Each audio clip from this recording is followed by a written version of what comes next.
The penguin did not plan to have an adventure. It happened the way accidents often do, with curiosity, confidence, and no understanding of what might go wrong. One moment, he was in his cold, icy home. The next, he was somewhere warm, very warm, too warm.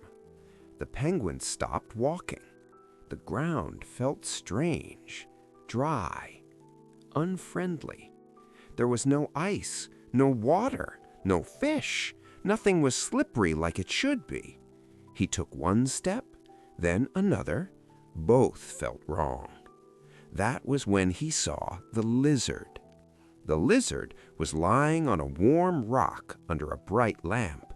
It looked like something that had been left out in the sun for too long, or designed by someone who had never seen a penguin before. The penguin stared. Had a penguin melted? The idea made his feathers feel itchy. The lizard was long in places where penguins were proudly round. It was thin in places where penguins believed thinness was not needed at all. The penguin wondered if the sun had slowly pulled the lizard apart like warm, stretchy cheese. He watched carefully. The lizard did not move. How could something like that live on ice? Surely it would fall all the time. The penguin imagined it slipping, sliding, and saying sorry to the ground again and again. Poor creature. Then the penguin had another thought. Maybe the lizard was cold, very cold. The penguin thought about sharing his warm feathers, a generous idea, maybe life-saving, and definitely uncomfortable. But the lizard did not shiver. He did not hurry. He did not panic. He simply relaxed. The penguin noticed something strange. The heat that made the penguin sweat felt perfect to the lizard. The stillness that made the penguin nervous seemed to make time slower and softer for the lizard. The penguin looked down at his own feet.